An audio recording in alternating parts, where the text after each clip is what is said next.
Well, as part of our series called The Rise of the New Normal, I explained this thing called the secular salvation schema. And it originated with author, thinker, pastor that I respect and admire named Mark Sayers. He's out of Red Church in Melbourne, Australia.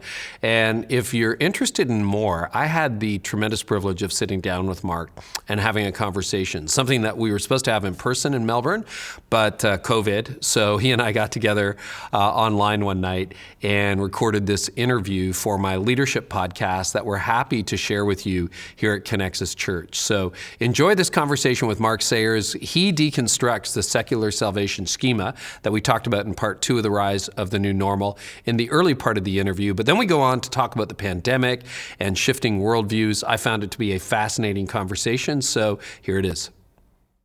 Mark, welcome to the podcast. Wonderful to be here.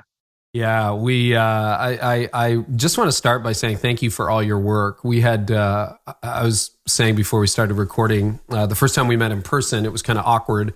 We were in London together and we were staying, I think, at the same hotel. You were there with your family and I knew who you were and I had heard all about you, but I hadn't read your books at that point or yet discovered this cultural moment. And so it was kind of one of those empty conversations where I had no good questions and I went home and binged it. And have since met John Mark Comer, and we've connected in a couple of different ways. So it's just a thrill, and I want to thank you on behalf of all leaders for the tremendous contribution you've made to the conversation. Oh, thank you very much. Yeah. So one of the things I think you are particularly gifted at is you have the ability to spot what I would call meta trends, or just the whole idea behind this cultural moment. You have an amazing ability to see what's going on, to name it, to call it, and to communicate it in a way that's clear. So we're here in the middle of the crisis. We were supposed to do this interview face-to-face a few days ago. My Australia trip wisely was canceled, and you're in Melbourne, and I'm here in Toronto.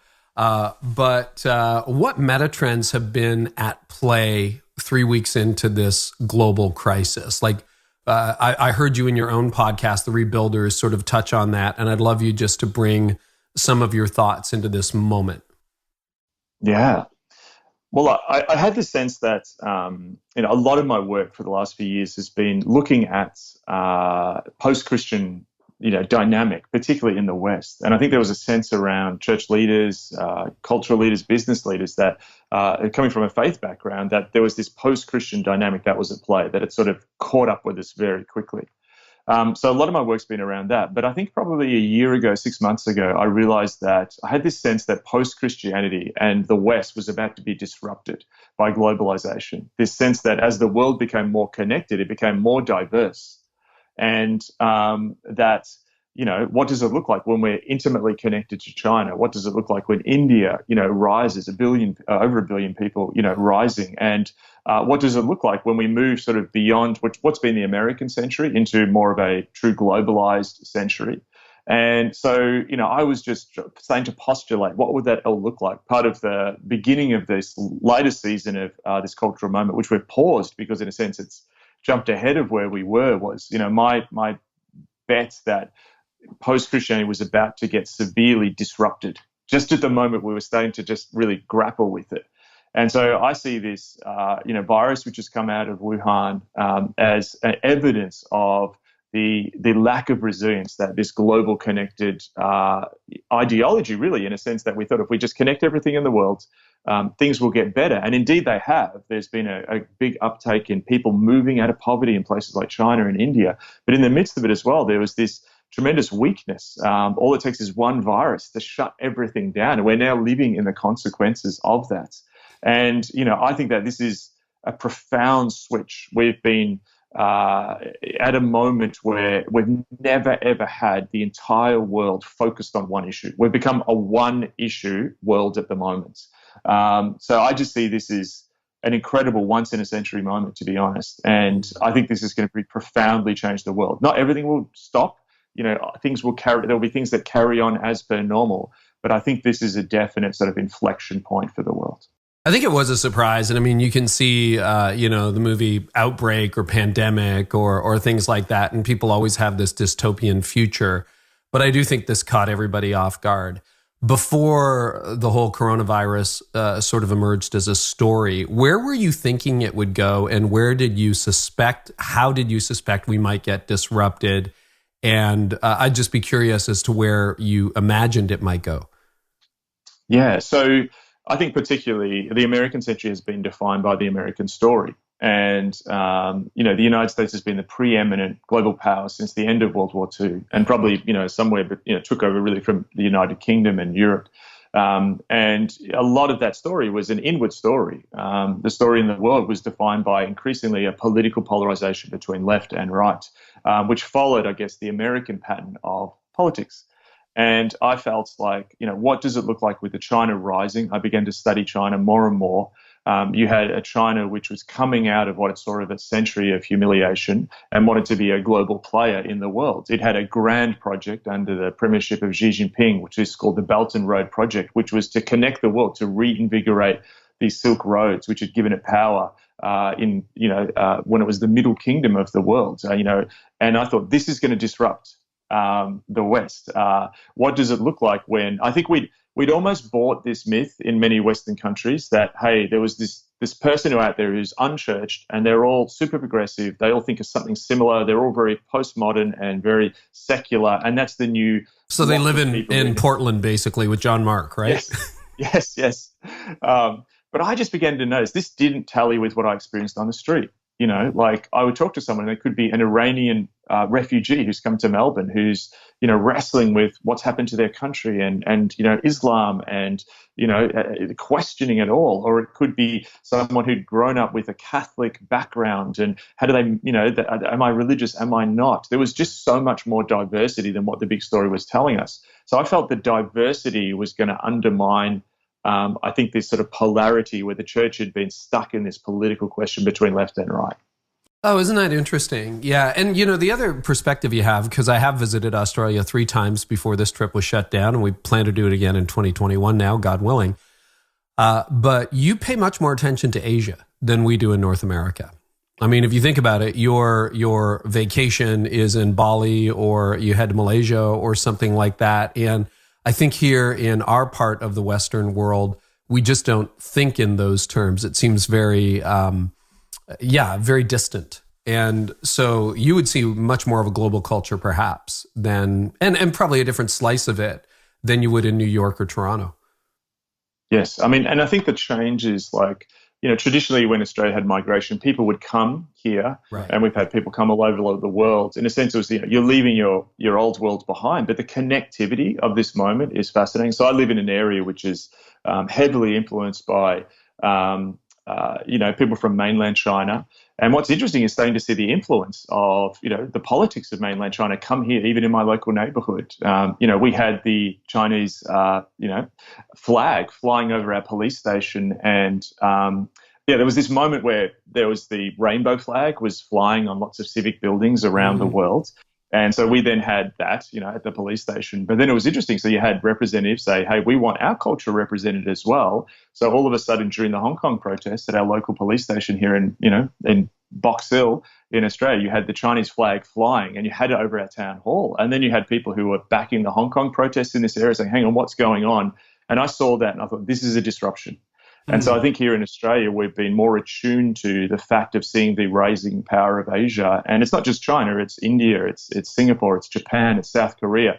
My daughter, it's just normal for her to listen to pop music from South Korea. Like I grew up listening to, it's just like, oh, is this, she doesn't see it as world music or anything. It's just like, what was listening to American music, all the bands she listens to are from South Korea or they're from Norway. And, it's this increasingly diverse world. And I think that's going to come to America increasingly. I think America's still thinking about this as, what does it look like to have a multicultural internal national debate? But what does it look like when you're just one player in a vast chessboard of different pieces playing a game on the global stage? So when you're 300 million people out of 7-point-something billion people, how does that change the equation? Yes. And then suddenly nobody would have predicted this. Nobody in January would have said all the borders will be shut down, international travel will grind to a halt, the economy will collapse, et cetera, et cetera. And so now, people are talking about deglobalization, which perhaps we can come back to toward the end. But I want to, probably my favorite episode, and perhaps the favorite thing that I listened to in 2019 last year, was the episode on this cultural moment where you unpacked secular salvation, the secular salvation schema. So John Mark has done this on this podcast a couple of months ago. He said he was trying to channel you, paraphrase you. I would love for you to unpack that for us. Give us the 5-minute version of secular salvation, because I think it has disrupted that paradigm as well, and would love to explore that with you. Yeah. I mean, one of my theories is that when we speak about post-Christian culture, a lot of people initially spoke about it as, we've returned to this, ground zero, that the slate has been wiped clean and, we're back in the first century. And where no one's ever heard the story of Jesus. But really, post-Christian culture is advancing some of the elements of Christian culture, but minus the lordship of Jesus Christ. I say it's the kingdom without the king. And that plays out in multiple different ways. But one way I realize that it plays out is in particularly this individual life plan or trajectory, which we expect, which actually has contours of the Christian story over it, but it's actually secularized. So, if you think about the Christian story, the Christian gospel is that humans are fallen and we've rebelled against God, cast out of the garden, always wandering east of Eden. And then, we have Jesus who comes into the world, incarnates, dies on the cross. And when we bow to him and follow him, accept him into our lives, he then offers us salvation. So there's this secularized version of that. And it sort of looks like there's some kind of brokenness. Mm-hmm. And there's almost multiple versions of the secular story. But I'll just give you let's give you the most probably popular one. Here is this particular guy, and he's grown up in a really tough circumstances, and it's been really difficult. But then despite everyone else in his community struggling, he looked and he saw something inside of him, and it was a self-belief. And there was a talent linked to that. Maybe he's a musician, maybe he's a basketball player, maybe he's an incredible architect or an IT entrepreneur. And so cutting out the voices around him, he then commits to this discipline and he cherishes his thing, and he has these breaks because he believes in himself. And then eventually he is gloried as he reaches this point of achievement and gains fame and ascends to this position of sainthood and glorification as he's recognized for the incredible person that he really is, gains the adulation of his peers, and then he appears on Oprah's couch and tells this story, and all clap and smile and cry as he's followed the secular salvation story. So there's this sense where there was a book called The Redemptive Self, which said that what the United States has done is it's taken this Christian story, but then it's applied it to lives, and there's a secular running of that, which mirrors the Christian story of redemption. So the fall is often obscurity. The fall in this version may be hiddenness, it may be brokenness, it may be addiction, it may be poverty. But the salvation's not outside of ourselves. It's actually truly believing in who you are. It's truly loving yourself, and it's gaining some sort of, often it's talent and achievement, and then achieving that, and then becoming almost a saint, a secular saint in your field. Sainthood is celebrity when you're recognized by your peers. There's another one I'll just quickly share as well, which is almost another story where it's almost subverts the Christian one, which is the person who grew up perhaps in a religious family which was strict, and maybe they grew up in a fundamentalist Christian or Hasidic Jewish or Islamic, and then they slowly stripped themselves of those things, which is like sin, and then they discovered who they really are, and running away from those strictures of culture, they then walked into this experience and they were able to taste all the fruit of the garden for themselves. And now they live in this happiness and live in this kingdom of God on heaven that's come down to earth. And they travel and they experience everything that the world has to offer. There's some versions of the secular salvation schema. And what is the reward in secular salvation where you've removed God, you've got the kingdom, but you've got no king? What would a typical reward be? I would say adulation or celebrity. Another one would be pleasure. Living a life which is continually pleasurable. I would say they're the two main ones. And the other lifestyle entrepreneurship thing is an expression of that. Right. And perhaps glory, power, and knowledge. Right. And I think, correct me, this may not have been you, but I'm pretty sure I heard you at one point say it's freedom as well. The freedom to do what you want, when you want, where you want, how you want. And one of the reasons I thought that was so salient now is what have we lost over the last 30 days? We've lost our freedom. We've lost autonomy. We've lost mobility. We've lost predictability. We've, not only seen net worth drop or income drop or unemployment rise, but that whole idea that I am the master of my own fate seems to have been just snatched from us overnight. I'd love to hear you, first of all, comment on that, and secondly, expand on that or correct that if I'm taking it in the wrong direction. No, absolutely. I realized that what Western culture was doing primarily, and increasingly non-Western culture, was offering us more freedom. Right. So to be a human, you actually do need some level of freedom. So, for example, someone who is currently living in North Korea, they need more freedom. Someone who's in prison, for their political beliefs, with a dictatorship, needs more freedom. But there's a point where freedom goes into beyond where there's an appropriate level into almost a tyranny of freedom. So humans need freedom, but we also need community, and a social fabric in which to live, to find ourselves in other people and to be loved and be known by them. But also we need meaning. So what the West has done is it's delivered us a lopsided version of those needs where we have increasing freedom. We can download what we want on Netflix. We can, as you said, travel where we want. We can take a cheap flight to Bali. We can reinvent ourselves in any way we want. We can, have incredible freedom, unseen like before in human history. But at the same time, the increasing household across the West, the dominant household is moving from, it went from extended family to nuclear family. Now it's becoming one person. And and that's not a slam on people who find themselves living by themselves, because many I know who don't want to do that.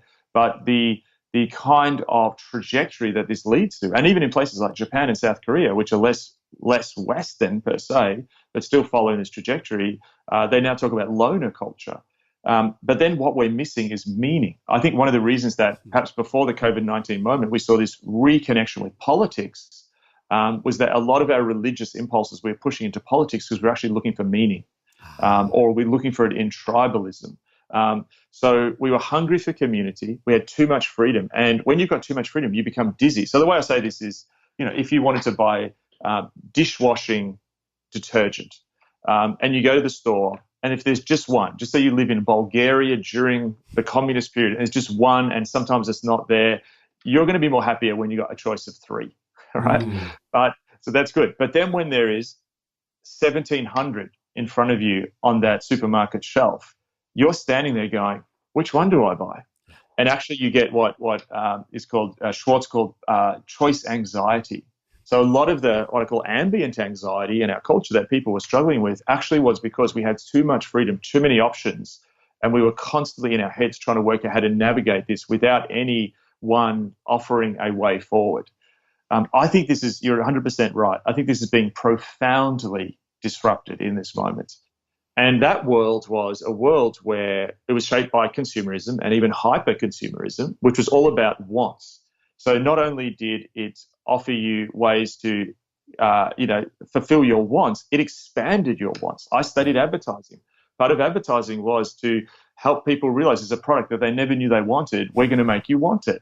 And we're going to do that by actually offering you, it's going to make you more glorious. It's going to make you more powerful. It's going to make you more sexually attractive. It's going to make you more secure. So Western culture has been generating wants. And I've come to the realization, and before this happened, I had this sort of moment of self-criticism where I began to just ask the question the last 3 years, Mark, what if you're being a chaplain to the kingdom of wants? Whoa. And what if you're doing Christianity for people who want to move to Melbourne and be cool and have all their wants, but they still want to have some meaning? They still want some Jesus, but you're putting a Jesus varnish. And we're offering ways to try and spiritually form them. But the ways that are forming them are not powerful enough to actually undo the much more powerful cultural forming of the kingdom of wants. Where we have flipped to in the last 30 days is we have now moved from a want world to a need world. Matt Stoller, who's a economist, he wrote this tweet, and it was something like, it was more looking at economics. And he said, he was early on to predicting what would happen with COVID-19. And he said, we're about to head into shortages on the supermarket shelf. I'm looking at this going, I think he's being a bit alarmist. I remember the moment going to the supermarket only a couple of weeks ago with my daughter who's 12, and us walking in. It was like panic in the supermarket. There's a guy from our church who's the manager of that particular store. And we're talking, he's ripping open boxes with a box cutter. He's putting up stuff. He's like, this is intense. This guy walks up to us, this American guy. He's like, man, this is like Moscow 1954 when, they ran out of food. And I'm standing there having this conversation. I'm like, my daughter is seeing something I've never seen in my life, which is shortage on the shelves. I never have known a moment where the shelves aren't full. There's more stuff available. And I realized my daughter's going to grow up understanding shortage. Now, my grandfather, who lived through the Great Depression, he knew shortage. He lived differently. The lady across the road who lives across from us, who's Latvian and lived under the communists and the Soviets, who recycles everything, not because she's a hipster, but because that's how she learned to live. She understands need. Many of us don't understand need. So the pivot for many leaders is so much of our ministry is based around providing services, sometimes religious services. I'm self-critiquing as much as I'm being here.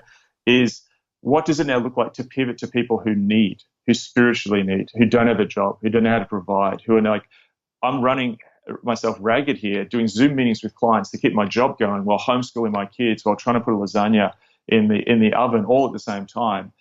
That's a huge fundamental change, which is undermining the secular salvation scheme. People are realizing their mortality and their fragility and that the system is fragile. If I could just add one thing, there was a moment just before this happened. We had the Australian bushfires. Yeah. So we had the bushfires. So we had people wearing masks because of the Australian bushfires, which is huge. And our generation's pastor, Sue, we had a number of people at our church who went on their summer vacations to the beach and then they had to be evacuate, and there were people stuck in some towns. And Sue was telling me she was near a town. She had to leave, and the town above her, and this is Australia, where we've got nationalised healthcare. We've got a very good government. We have everything provided for us. We didn't even go into recession during the GFC because our government managed it so well. The town that was above where she was at, they ran out of food in 48 hours. There was looting. And I was talking about this, like, we just don't think about this with Australia. And there's a sense where so much of the questioning and spiritual, like, I believe that post-Christianity is able to survive when it has a number of social things keeping it in place. When you believe that, Amazon's still going to get that parcel to you, when you can go to that cafe, you can move to Paris if you want to because the borders are still open. A number of those supporting structures are now starting to collapse or look fragile, and that's going to open up a massive spiritual hunger. That is so rich, Mark. How are there other ways in which our predominant worldview for the last 40, 50 years is being dismantled before our eyes? Are there other threats, the bubble? Because I think you're right. I think of people who are lifestyle entrepreneurs on Instagram or on the internet, and I'm like, wow, that's a tough message right now, man, because the whole thing was based on do what you want, when you want, how you want, with who you want. And I'm like, all of a sudden overnight, that world collapsed. How else is this challenging? And even, I think you're right. Most of us, I became a Christian in Canadian culture. You became a Christian in Australian culture. Most of our audience is American. They became Christians in American culture. And it's very difficult to disentangle your worldview from your faith view. But that is being done right now in real time. So any other ways in which some of the core beliefs we may have even thought were Christianity turned out to be cultural? Yeah, so many. I'll try and think of a few. I think what this is doing is I think there was a fear that when this first happened, everyone's going to go live streaming, and this is just going to be a boon to cultural Christians who just want to sit on their couches with a packet of chips and a beer and their tracksuit, their track pants, and just, is this the future? I realize those people, they're not going to watch. They're gone. And I've had to be adaptive, I wasn't a huge fan, I'm a big embodied person and, like that. But I'm like, man, you got to adapt, Mark. This is a wartime situation. You're thinking a peacetime situation. And I actually think those people are disappearing. What I'm seeing is, if you're going to join our live stream you actually have to proactively do that because there's a lot of other things on that channel that you can flick across to. And I can leave without you ever knowing I was there. Yep. You're right. Exactly. So I think what's happened is we've got, churches had these three layers. Up the top is leadership. Most of the people listening to this are, leaders, and we lead by an example. We cast a vision. We communicate. But then we had this middle rung of services and large gatherings where we could get people. You can see who's in the room. You get a sense of what's going on, and you can communicate. Like I'm realizing in Zoom meetings, I can't do a staff meeting like I can do when they're in the room, because I'm a big visual person. I pick up people's emotions and stuff like that. I read the context. So it's hard for me. I'm looking at screens and I'm like, is that person, they're looking away. So we didn't realize how much leverage we had in large gatherings and services. Then down the bottom was households. This is where people live their everydays. When they leave your big service, when they've had that moment at the end of the service, that transcendent thing, the worship's pumping, there's been a great message. Maybe there's a response. Maybe people are buzzing and talking in the shared spaces afterwards. But then they go back to their homes. Now, what the research has been telling us is that's the hardest place to actually get people to follow Jesus in the ordinariness of their lives. And, if you look at, say, Dave Kinnaman's, research around faith in exiles, and both know Dave, what that's saying is, look, just with the emerging generations, but I think this is true of, outside the millennials, is that a large percentage of people sitting in your services are habitual Christians. Yes. Who come and they're sitting in your big gatherings, and then maybe you're at your men's conference, maybe they're in your worship service, maybe they're sitting in that seminar, but actually their lives are not reflecting biblical truth. They don't even believe all the things that we would say are really standard, just basic Christian stuff. So we could have been getting a false feedback loop where actually we're, oh man, the service is packed, brilliant. All these people are coming to my conference, awesome. But then what's happening in their homes when the doors are shut? Who are they when no one's looking at them? How are they talking to each other in their marriages? What are they downloading? What are they doing? How are they discipling their kids? That middle rung, that leverage point is gone. Right. And we're, in a sense, flying in the dark.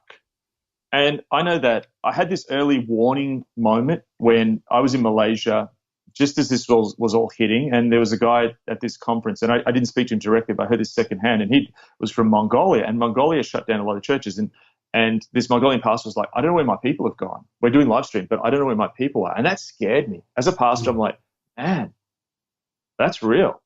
So a lot of pastors listening to this are probably like, where are my people? I'm seeing the stats on YouTube Live or Facebook Live, but who are these people? And where's that guy gone? And where's that family gone? And I realized that what we're actually doing is this moment is we're handing across leadership to them. I have lost a bunch of leadership at this point in time. We all have. And that leadership happens in that spaces where every week I got them in a room, I can talk to them. That's gone. And there's a co-missioning moment. And I believe I don't believe God's called this pandemic, but Romans tells us God uses things for good. I believe that God's going to do a judo move on the work of the enemy here. And that actually part of this could be strengthening those households. Yes. Because now I've got people saying, okay, how do I disciple my kids? How do I do this? Okay, we're now praying because we assumed our jobs were safe. They're not anymore. So I believe that God is doing this moment in this time to strengthen those things. So I believe this could be an acceleration which actually subverts cultural Christianity. Now, it's not going to go away, but it could subvert habitual Christianity. Mm-hmm. The whole consumer thing, that this is a product I consume versus something I actually have committed to. Totally, wow. Yeah.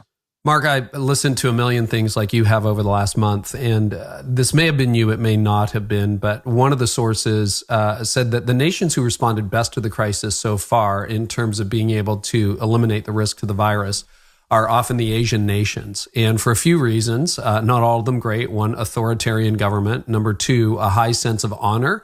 Number three, a deep sense of loyalty to community. And so the government locks you down and you stay in and you don't rebel. And the nations that have had the hardest time with this are the westernized nations, the nations that prize individual freedom because they're like, well, you can't make me stay in, or I'm the exception to the rule. And it's been very interesting to see that play out over the last few weeks in the infection rate and the death rate. And even what I see on social casually, I would say that, yeah, that's not completely unreasonable. Do you have any thoughts or comments on that as it relates to our ethic and how we think of ourselves? Yeah. So just give a bit of nuance behind that. So like what we're seeing is there's a cultural memory with SARS that Hong Kong, Singapore, China had. So in a sense, what we're seeing is the response to that. Um, and I want to, I guess, nuance it that, there's a variety of countries in Asia. Cambodia, for example, is not dealing with this well because their authoritarian government's links to China was denying that it was happening. But what we're seeing is, I would say, countries with a higher level of radical individualism, where, hey, man, I want to do what I want to do when I want to do it. Now is how you behave is no longer this thing of you. There's that whole saying, you do you. Like, no, I don't want you. You do, like you live your life how you want it. I do not want people in my neighborhood, you doing you. There was a party like about 3 weeks ago before, like Australia's quite shut down now. And there was a large party I could hear several houses away. And I normally be like, oh, whatever. They're having a few beers, playing music loud. Hopefully they shut it all off by 11. I'm on my back porch. I'm like, man, these people need to stop. I'm like, do I ring the police? And I'm not because of the noise. Like, this is dangerous now. So what this is doing is that the myth of radical individualism, where we can just pursue our own wills, has now been exposed. That we live in an interconnected world. Like for me, it's not even the question of globalization versus anti-globalization. It's the fact as humans, we're intimately connected to the rest of the world. Our lives are connected to others. And this is showing us how that is true. So I would say that nations which have a better value on that, who are willing to, for the sake of the team, take a hit. But that's not a message that many in parts of the West. The other thing I would say too is, I wonder where this is going to subvert the West, in that we now have Western countries on very different trajectories. I did a Danish podcast yesterday, and Denmark and Australia are actually doing okay because we have a very different political system. And we've talked about the West as this broad category, but now so Sweden and Denmark are going in completely different paths. Sweden is like, let's go herd immunity, let's open everything up. Denmark shut everything down. And Denmark and Sweden, which looked very similar to each other, could look very different in 3 years. Can you drill down on that a little bit more? Yes. So, for example, Denmark, the Prime Minister there, she shut everything down quite early. Sweden decided to let's just keep going. Yeah, I read that about Sweden. Yeah. Basically, you can shop, the kids are going to school, and they're going to try to immunize everyone by spreading the disease, right? Yes. So which basically is surprising what that for means, Sweden. Yes, but this is even showing that we look at Scandinavia, they're all the same. Scandinavia is quite different. When you look at the Danes versus the Swedes, there's actually differences there. And we've sort of known that. But what this is doing, this is showing the great differences in actual cultures and political systems. So we would say, the West, like I would be on podcasts, always talking about the West. There is significant trajectories that different countries will go on. The United Kingdom early on went for herd immunity. Then they realized the modeling showed that they're going to lose 500,000 people. They pulled back. But now the United Kingdom is in a really difficult position with the amount of deaths they're having. The United States took a very different tack to this than what other countries did because of political culture. Canada's taking a different track. And even within countries, Quebec is, I think, closing some of its borders to other provinces. And you're seeing this really interesting thing where the decisions of your local government now are life and death for you.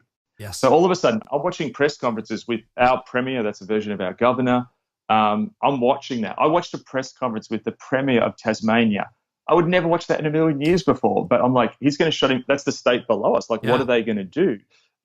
So all of a sudden, what this means is we've become very local.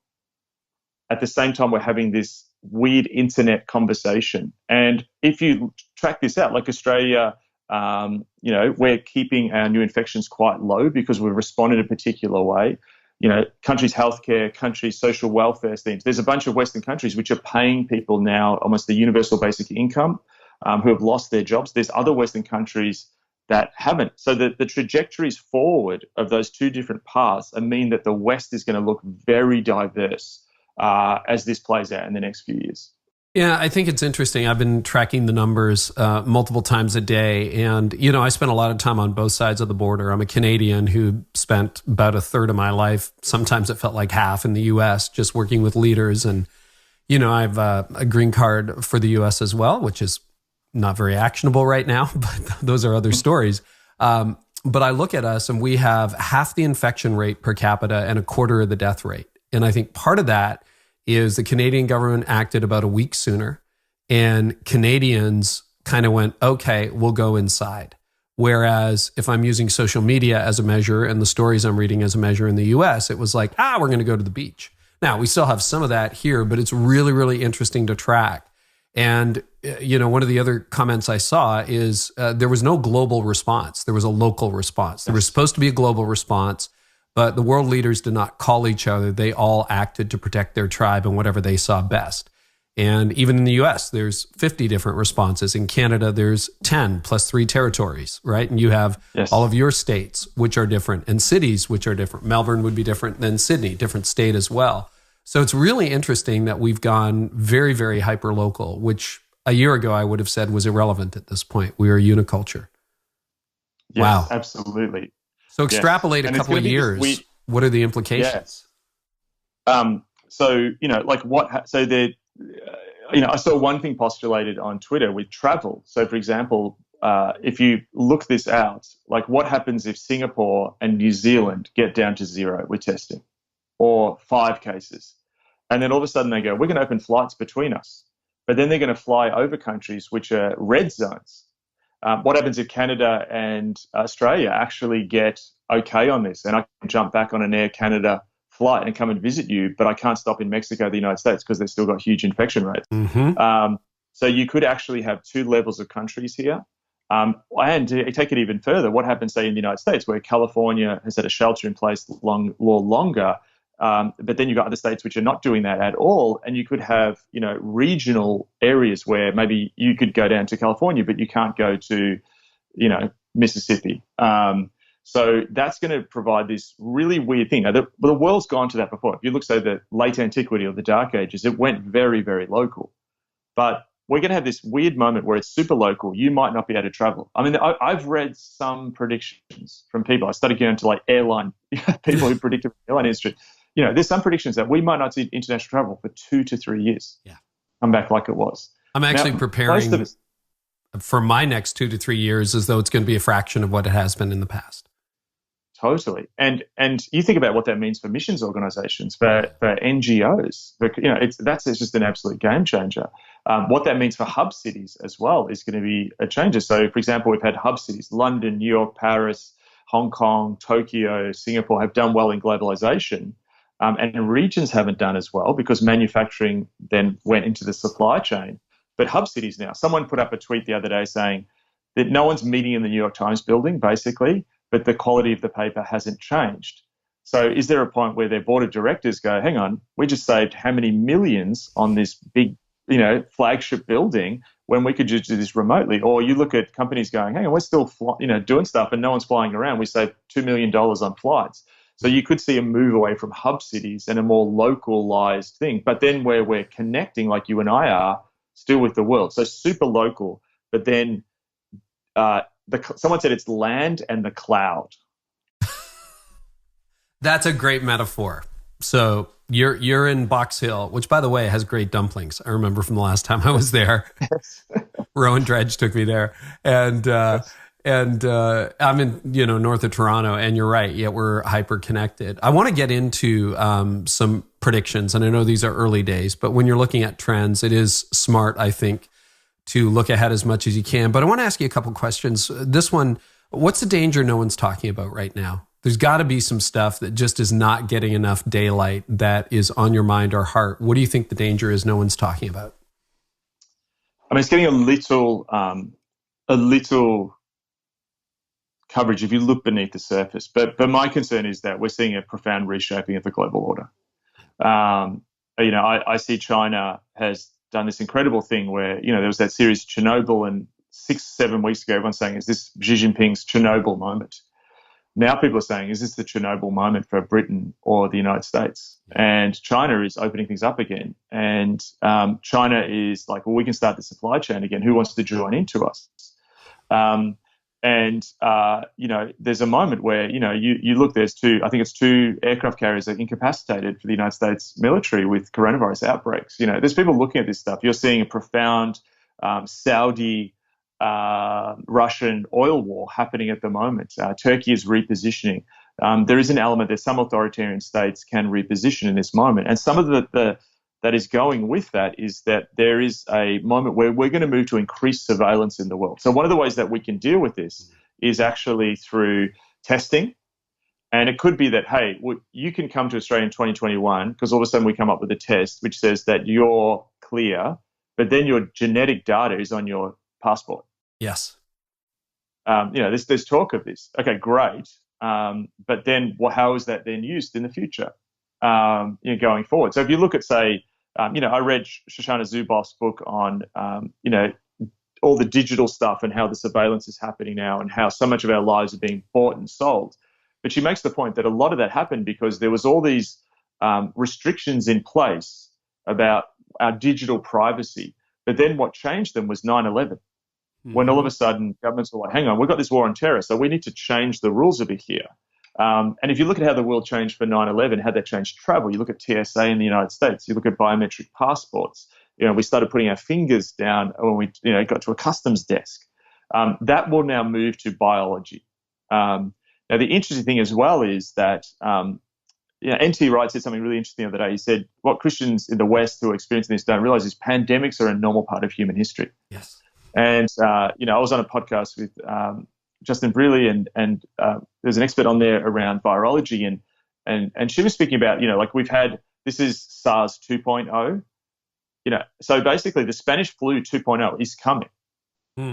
This will not be the first one that this is coming. And someone put up on Twitter the other day, there was a 2017 Time magazine about the next pandemic. There's the Bill Gates, TED talk about, hey, this is coming. There's that term, a black swan, which is an event that no one predicts. And Nicholas Nassim Taleb, who coined the term black swan, actually said, this is not a black swan because we knew this was coming. The experts were telling us, we just didn't prepare. It's only a black swan if you don't see it coming. So I think you'll see biosecurity as an increasing part of life, but biosecurity with increased surveillance. I was reading that China is getting some of they have these free enterprise types or these zones of trade in some of the countries like Cambodia and so on. They were now sort of saying to the workers in those places, hey, we want to get you to sign a form that is saying that you're not going to gather in religious gatherings because religious gatherings are transmitters of this thing. Can you please sign this form? Wow. There was an op-ed here in Australia which was basically saying, because the outbreak in New York State was from a synagogue. The outbreak in Iran was from the religious city of Qom. There was in France and Switzerland, it came from a charismatic megachurch conference. There is a case that I've heard some people in an op-ed's making, hang on, we've got to now regulate how people gather. So I'm concerned that some of the pushback we could see from particular authoritarian regimes who are now looking to influence things beyond their borders in an international world, that could grow. That's one thing I'm concerned about. Yeah, I was thinking, we may be at the stage at some point. I don't know why these thoughts pop into your head, but next time you get on a plane, you get your temperature taken before you're allowed to board, things like that, they do the little forehead scan and away you go. Well, we could talk at the meta level all night, all day.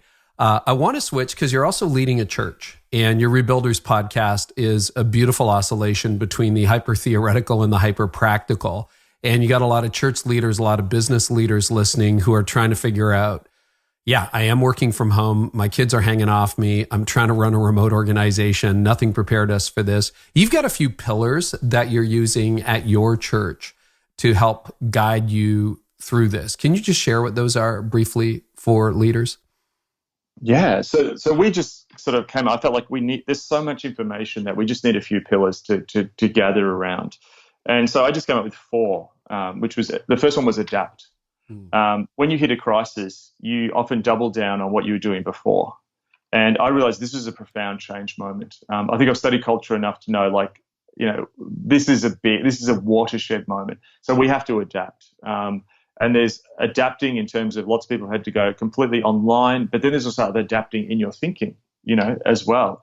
Who's going to be making the decisions? If you look, Australia currently has effectively what is like a wartime cabinet. The government in Parliament is not meeting as usual. They enacted a new type of leading. So we need to adapt how we lead. We need to adapt, but the game of adapting must flow from you adapting how you're mentally responding to this reality, and strategy flows from that. The second thing we realize is that there's a tremendous kingdom of God moment to protect. That the next thing we had was protect. How do we protect people? The decisions that you make of chancing it, of like, I will see how that goes. So there was one moment where I've got one staff member who is just on a day a week, and the rest of the time he works in a hospital. And we had this conversation in the car park, and he essentially was saying to me, Mark, I realize I'm about to probably get dragged into this frontline battle in ICU. Like in a sense, will you release me into that? And it was quite sort of this emotion. I think it was sort of hit me for our frontline medical people. And I was just asking him questions, and he said there was some question where he had like, oh, this person's coming in. Is it okay if this was early days? If they're not feeling well, is that okay? And he said, Mark, in the medical world, we don't presume there's a maybe. It's either this person definitely doesn't have something, or we're going to do everything to protect you that you probably do have it. And that flipped my thinking. Like pre-pandemic thinking is like, oh, maybe. Let's give it a week. Let's think about it. Let's be cautious. This is like go hard and go early. So you got to go hard and go early to protect your people.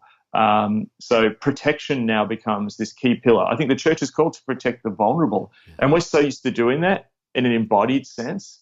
But what if the biggest gift is the kingdom of God is actually to not go out your front door at the moment? It's so bizarre, but like to protect people from infection. Can you drill down a little more on that? Yeah. Because there was that one weekend in March where for a lot of leaders listening, it was discretionary.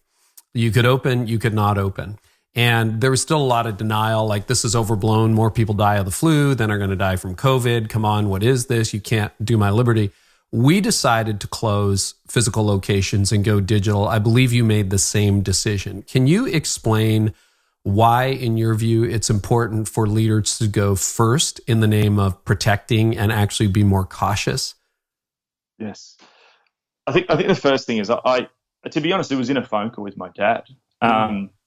So we were like, maybe we could go ahead. This is coming. I thought I had seen it earlier because I'd been in Singapore, in Malaysia, and they were doing like the testing on heads when you're going to certain buildings, the temperature. They were doing these sort of, is it HEPA, I think, or like, these like infrared cleansing of things. So I'd had an early sense of where this was going to go. But we were like, oh man, maybe we meet next week. And I just realized how much as leaders you don't want to be reactive and impulsive, And I had this conversation with my dad where my parents are in their 70s. Both my parents have had some health issues. And my dad rang me and he said, look, he comes to our church. He said, look, Mark, I just want to let you know, we've made the personal decision. We've been wrestling with this all week. We know you probably will meet this Sunday, but we've decided we can't meet because we just got to protect our thing. And for me, that was when it was real. It went from like, hang on, you've been wrestling this all week. And then I began to hear the stories of, hey, like younger people who may have asthma or people with heart conditions who are wrestling. And I just thought, I can't do this. Like, I can't. Like, there are people looking like at me as a leader. Like, I'll come, Mark, if you think this is okay. Like, and at that moment, it wasn't just like, oh, let's just see how this plays out. Like, I had to err on the side of hyper caution. And I thought about it. I thought, I go a week early, and some people think I'm reactive. So what? Yep. We do one service where we're online, we're on YouTube. What do I lose? Someone thinks I'm, and someone, I had people online like, oh, you're overreacting. This is crazy. But imagine, like there was a church in Sydney which met that week and there was an outbreak, and, imagine if you lost people at your church. Like, this is different. So I realized there was a different strategic decision making. And I think we said it off air before, like there was that Nicholas Nassim Taleb quote where he said, in a crisis, it's better to panic a little early than panicking when you realize that you didn't panic early enough. Yes. And I just thought, I read that. I thought, okay, well, that's it. Or we're 100%. Not going this week, guys. And I'm always, what was so paradigm shifting for me is I'm the guy who never cancels. I'm the guy who, if the roads are open, we're open. I'm talking to Australia going, guy's name is Phil, super leader. I'm like, I never cancel. I've never canceled anything, but and he was there a day later. It was just the time zone difference between our countries. And That was so bizarre for me to be pulling out and to think I'm being unfaithful. Like I just don't have enough faith. But it's a big flip in a crisis that none of us have been through before. Okay, so that's number 2, protect. Number 3? So the next one was respond. How do we respond at this point of time? So like, how do we respond in this moment? How do we be the hands and feet of Jesus? So in a sense, the landscape has changed, and how we were responding 6 months ago is not how we respond now. All of a sudden, we've got people who are going to lose jobs. We've got people who are going to be isolated. How do we as a church respond? We've adapted, but now how do we respond to the new need that's going to be in our midst? The last one was lead. I realized that wartime leadership is completely different to peacetime leadership. Winston Churchill, for all his faults, and you could write books on it, I'm not saying he's the ultimate leader to look to, but what was interesting is Churchill was a wartime leader who basically got, lost the job once Britain went into peace. There are certain types of people who strange times often create strange leaders. And so I realized that I had to lead differently. I had to lead my team differently. That more now was about spiritual authority. The messages that people wanted to hear were different. I just noticed that podcasts, I saw some stats that podcasts are radically dropping because people are not multitasking at the moment in listenership. But what's gone up is any podcast which helps you deal with coronavirus is going up. Mm-hmm. And, I realized that so there's an element. We had to refit our delivery mechanisms around just being online, but then I also had to not just change the delivery content, I had to change the content. Yes. And it was a totally different form of communication that needed to happen. So how do we then lead with spiritual authority in this moment with them? There's messages now that look trite from yesterday, and look, there was one moment where it was a moment when it's like everyone was realizing, like half the world had realized and half the world hadn't. And this is honestly not a slam on this person, but I was like looking at my Instagram, like it has like the little stories of different people and there were leaders like speaking into it. And there was this leader who was just doing some sort of funny thing or something. And I just saw this and I just thought, man, that like, it's like, that is the past era. Yes. And that's not to say fun will go away, but as you're being bombed in the blitz, there's certain messages that you don't give. Then people want to hear the leader who, will fight them on the beaches speech at that point in time. I think that was a really good framework. And I think what one of the things I appreciate about your voice is it's beautifully theoretical and yet hyper practical because you got a real church you're leading. I want to ask you about weekend services. So in many ways, we're kind of programmed to broadcast and we have this weekend event. How do you think weekend services or our digital ministry is going to be different from simply live streaming what used to happen in a room on Sunday? That's fluid as we speak. So we're recording this just to timestamp this interview at the beginning of April. So by the time it comes out in a couple of weeks, we pivoted our whole podcast to just deal with the crisis leadership because you're right.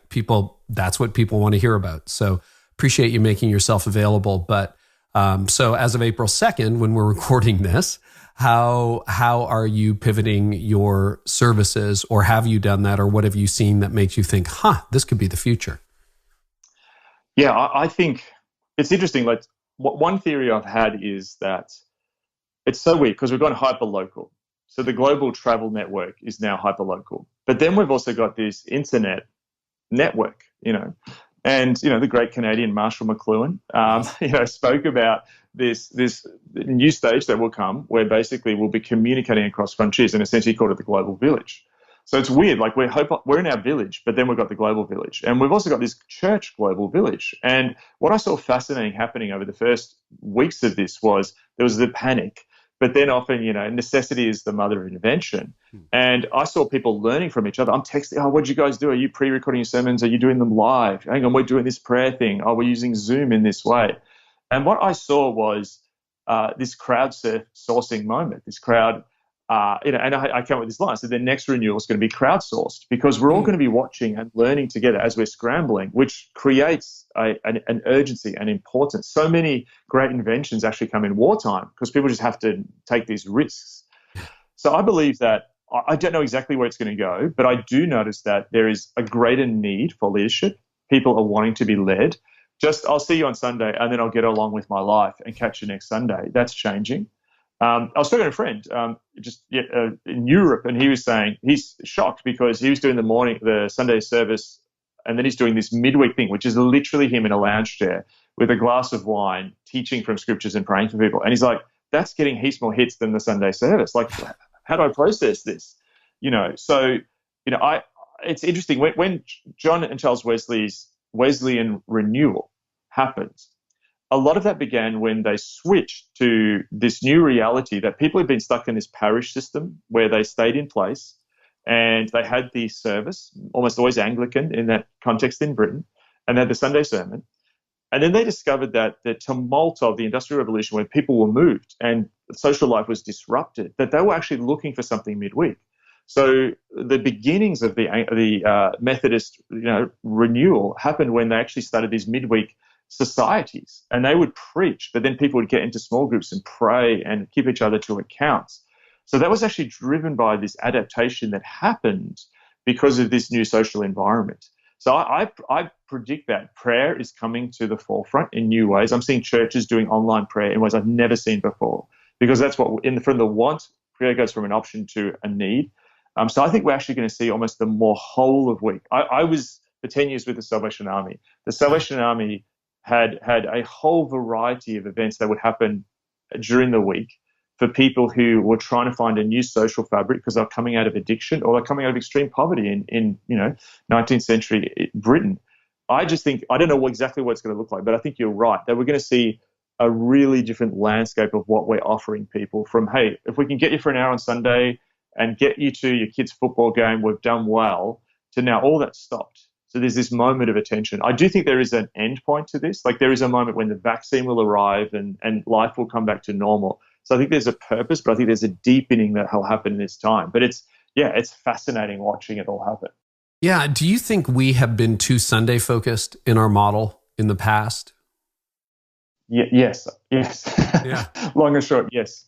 I mean, the biblical imagination of faith is a whole of life place. The Jewish tradition speaks of the family home as a temple. The New Testament language of us being living temples, that your individual life is a temple where you can meet with the presence of God, that your home is meant to be a temple, that these families on mission with God are temples. And I do believe, like, I still am I can't wait to be back in a gathered room with a bunch of people. I love Same. that, but, I think that what we did is we neglected those other spaces where the New Testament says that the glory of God can dwell just as it dwelt once in the temple. There's a moment here where I think that perhaps we've lost our platforms to get the presence back in those places. Ooh, that's a strong word. That's a powerful word and a convicting word. It's amazing how everything just ground to such a screeching halt. And the conversation this week is, I don't know what to do with my staff. Like, there was a facilities person. How are you grappling with that right now at your church when you think about how you used to mobilize people, volunteers and staff, versus perhaps what we're looking at over the next few months before things get back to some new normal? Yeah. It was really helpful talking to my friend who he lived in Beijing during SARS when it first came. And I said, look, what was it like? Yeah. So I was like, hey, what was it like? And he said it was 6 weeks of like panic and fear. And then it was just this ongoing drudgery and boredom. So I thought, this is going to be interesting. There's going to be people who are all scrambling. People are buying toilet paper in two bulk, and, that's going to happen with my team. So I thought, like, what I need to be careful is don't let the first 6 weeks then define you. So in a sense, I was just like, let's keep meeting. Let's just see how things are. But then we need to prepare for that next I think it will be a long season. It could be up to 18 months where perhaps we're sort of in shelter in place and then going out a bit and coming back. So I didn't want to set my staff team and reposition them for the panic period. Yeah. I needed to set them for what this will look like in the long term. So I did notice a division between content production and response. So I realized that as a leader, because I don't have the people in the room, there's a really important thing for me to lead. And almost I began to see it in this really interesting way. It's almost like, it was funny. Like I was watching I thought I'm sick of the coronavirus. I'm just going to watch something that's different, And look, I like politics. There's the dramatized, I think it's BBC production of Brexit, the uncivil war with Benedict Cumberbatch, and I'm watching this and to distract myself. And then they talk about, how do you campaign? How do you reach voters? There's this definite day of election day when a decision's going to be made. And as I'm watching this, I'm like, hang on, I must feel like this now. It's like, I don't know who the voters are out there. Do I trust the polling? Who's watching our live stream, those stats? But do I trust the polling? What's happening out there? I felt like more like a campaign manager than I felt like a pastor. And I'm watching this and I thought, there'll be a point where when on that first Sunday back, that when that night breaks, I think we're in this spiritual night, dawn will come. Yeah. How do I want my people to come back? I want them to come back stronger. So as a leader, I'm almost now like a politician going, here's the campaign platform. At this moment of night, go deeper. This is a moment where we've lost the service. We're commissioning you to build stronger households. So my sort of slogan I'm saying is, if we're in a campaign, what's my slogan? My slogan is, when the dawn finally breaks and the pandemic is broken and we gather in that room, come back stronger. Come back as stronger in love with Jesus. Come back with a stronger household where maybe your family didn't take faith that seriously, where you're now praying with your kids, where you're praying in your marriage. Maybe you live by yourself and actually instead of seeing that as loneliness, you see that as an invitation into dwelling with God and actually solitude. How do we actually come back stronger where we have a greater heart for the world? Where actually the non-Christians who are jumping onto live streams now, they actually join us on that first Sunday back. So I realized with my team, I need to sort of have a response where we're out there praying with people, where we're providing a bag of rice for someone who's in isolation, where we're dealing with the pastoral anxiety that people have lost the job. There's response, but then there's how do we then almost have a campaign team to get that message out that here's what we want you to build in this time. Here's our policy statements, but we're trusting you, the voters, to turn up on election day and to step into the invitation to actually come back stronger. That is a fascinating metaphor, and it really resonates. Mark, as we kind of wind down, I want to ask you, and these are very early days, and I realize everything can change in a heartbeat, but as you're looking at the meta trends, as you're looking at the disruption that this crisis has caused, when you think about getting to the other side, what are you seeing, and what should leaders be watching for? I think there's three things. I think number one, there's going to be profound change in the world. I think, as we said, there's going to be divergent for different countries. We are not just in a pandemic, we're also in a profound economic challenge. The world was already in a significantly economic trouble that we were at almost negative interest rates around the world. The global economy was not growing, and really economists don't know what to do about that. We had created demand in these areas like travel and cafes and almost this creative class that Richard Florida talked about. That's gone now. Entertainment, sports, gone. So we're going to, face possibly a hard recession or a global depression, which could last longer than the pandemic. And that's going to change things. I think the countries, once you've been infected, like there's an element where the borders won't open up necessarily once the pandemic stops. There's going to be a lot of fear out there, and I don't know what that looks like. So we're going to be in a profoundly changed world. Technology, I think, will change things. The second thing is that a lot won't change. We're already seeing, there's a few weeks of panic, and a lot of the politicians are just doubling down on their platforms already and just trying to work a list around it. And there's still polarization in certain places. My brother just sent me this really fascinating picture of two girls in Sydney, which is absolutely deserted, at Opera House, which is normally, I was there, earlier this year, packed with tourists, utterly deserted. But there's two teenage girls, and one's posing and the other's taking a selfie of her. I thought, man, some of this stuff's just going to keep continuing. The radical individualism is still going to be here. Post-Christianity is still going to be here. Political madness is still going to be here. So there's some things that will change radically, other things that won't change. What my big hope for is, after we come out of a crisis, there's a sense in us to go back to normal. My big hope is that God was already preparing a people before. Renewal always springs from people who go through a personal crisis. There was a bunch of people who'd gotten to the end of themselves. Martin Lloyd-Jones said, revival flows from men and women who've gotten to the end of themselves. That was already happening with a bunch of people. Like, man, I'm doing this 21st century radical individual thing, and it just gives me no meaning. And I'm now praying more than I ever prayed before. I was meeting people around the world in the last 2 years, many who don't have a platform, who are in hidden places. I'm like, God's preparing you for something. So God has been preparing. But that is now just accelerated. And I believe there's going to be a remnant in the global church who at this moment are actually going to learn the lesson, step into the invitation, and they're going to come back with a tenacity of faith, a spiritual resilience. They're going to learn things where they commune with God in the hidden places, where they dwell in his word, where they learn to pray, where they learn to sit in God's presence, listen to him, where they actually place their sufficiency in him. I believe that in places like Canada and Australia and Scandinavia, where we've looked at this inevitable trajectory of post-Christianity, that actually God is going to renew his church. Post-Christianity will still be there. There'll be still strange things. But my hope is that when dawn breaks, that actually the church is going to come back stronger. That's what I'm going to be working with all my energy that I have in this moment, to not just make my church survive, but in the crisis, actually the global church thrive. Can I ask you a question then about digital? Do you think it will go back to the way it was before this broke, or do you think it'll be this seamless stream between digital and physical gatherings? Or any thoughts on that, Mark? I think there'll be two things. I think we're going to see a normalization of certain elements of digital stuff.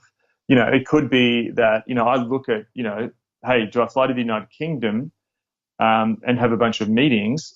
And then I go, but free, I can do that on Zoom. So I think those questions are going to happen. I think a lot of churches will stay on live stream because what they're already discovering is they've tripled in attendance. And I just heard from someone who was saying, there's friends next door who never come to church, never, ever, didn't want to come to church. And then they tell them, oh, we just jumped on your live stream. So we're going to discover that dynamic of, I think, a harvest that we're going to connect with. I do note, too, that sort of scarcity creates value. Mm-hmm. It does. I love football. I love soccer. And it's really interesting. So, I've been like, well, what does it mean there's no games? And I jump on, like, when I'm trying to distract myself or in free time, I jump on, sports forums. And there's just guys in there just like, man, like, I didn't go to every game. But when the first game's back, I am there. I miss it. Like, I miss being in a stadium. I miss church. And after faith at church, I just want to be in a stadium with fans and that experience, which I can still get on TV. Now, will I be at every game? Probably not. I'll watch some on the TV later. And I can now have incredible streaming where I can download the English Premier League and watch it in high definition on my TV, on my day off on Monday after I preached all Sunday. I still love that.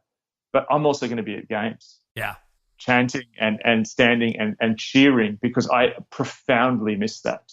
So I actually think what we're going to see is we're going to see people realize that what community, the importance of it now that it's disappeared. I think the gathering will have a profound, there's an element like I'm preaching to a camera, but I deeply miss that human feedback loop and that interaction, that sense where you're feeling something in the room and the Holy Spirit's moving. And so I think technology will continue to increase, but it's not going to be, everyone's just going to be watching TV on their couches. Any sense of, I think of three categories of churches. Some will thrive, some will survive and kind of crawl to the other side, and then some may not make it. Any sense of what the differentiators might be between those three categories? Or perhaps you have different categories, but I think some may not make it. Some will just limp to the new normal, and then some will actually grow and expand and flourish. Yeah, I think the big key is adaptivity. Those churches which are adaptive.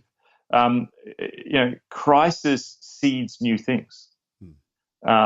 Crisis, it's a cliche, but the classic, thing of the Chinese character of crisis is also opportunity. I think real strategy is actually seeing what's happening. There's a fascinating little thing in Bruno Marques, who wrote a book about, the transfer from a Western world to, he called it this Eurasian world. Right. And there's a bit where he's talking to these Chinese thinkers. He's Portuguese, European. And the Chinese thinker says to him one day, you guys think about in the West strategy as, here's your goal, here's how do I get there? And you plan it out. Then if something comes against that, you're like, oh man, my strategy's falling apart here because something happened which is stopping me getting to my idealized goal. And this guy says to him, in China, what we do is we look at what's the field of play, what's happening, and how do we take advantage of that? And there's this element where I think that's the kind of leadership which is going to now flourish. The people who look at this and go, I'm not just going to try and do the same thing. Yes, I'm still orientated to the kingdom of God, to preaching the gospel, to growing the global church, to responding to God, but I'm also adaptive. And I think the churches that adapt to this particular period, but also use them to sow seeds of renewal for when we come out of this period, I think they're the churches which are going to thrive in this time. I think I'm really going to hang on to that metaphor. Hadn't heard that. That's good. What is one question no one is asking that you think we should be asking?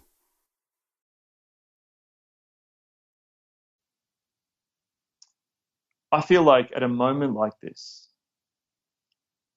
we as a global community our eyes are on this. It's a one issue world. I have Reuters as an app on my phone as news. So it's sort of just gives me the most, and it's just amazing. And what I love about it is normally you have all these different stories. This is happening in Africa here. It's just, you look at it, just scroll down, coronavirus, coronavirus, coronavirus. So we've got the world's attention. So our eyes are outward. But I think the question not many leaders are asking is, what does God want to do inside of you at this time? One of my big mantras I've learned as a leader from my mentor, Terry Walling from Leadership Breakthrough is, personal renewal precedes corporate change. And we're all scrambling to change our churches and how we respond to COVID-19 and all of this, stuff. But I look at leaders, and as I read leaders' biographies of the great men and women of God, there's always this crisis moment that's hit. I think of Ignatius Loyola, who created the Jesuits, who was this playboy, so much freedom, going out around Europe, enjoying life, gets hit by a cannonball, ends up in a cave and has this cave experience. So in the midst of this, I feel like God's saying to me, Mark, you can run around like a headless chicken here and respond, but I want to do something in you. And so I actually believe that there is this point where that leadership I've lost, where I'm having to hand it across to other people, there's a space there. And the question is there's a pandemic. There could be a global recession. But leader, I feel God is saying, I've got your attention for a while. There's a hidden place I want to invite you into. That space where David is anointed in the wilderness before he has the platform. And that hidden place is where the Psalms come from. That's where he beats the wild beast so he can actually beat Goliath. I think God is actually touching a bunch of leaders back to the hidden place. Maybe they were there many years ago, but how do I get back to that hidden place and reconnect with God in the midst of this global disruption?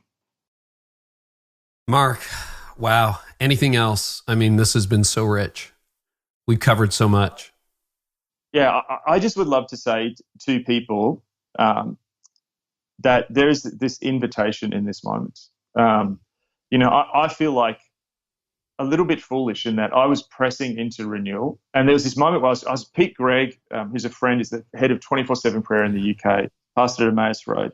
And we were driving through the English countryside with my wife, Trudy, and Pete, and we're talking about renewal. And he just made this comment, I don't even know if he remembers it, where he said, I promise I've looked at renewal. So we're talking about, could there be renewal in the West? Revival, awakening. And he said, the problem is when I look at history, there's always some tragedy or crisis. And I was like, oh, yeah, maybe it's like individuals. Let's get there without it, right? Yeah, like how do I look back and I think that's actually what I was thinking.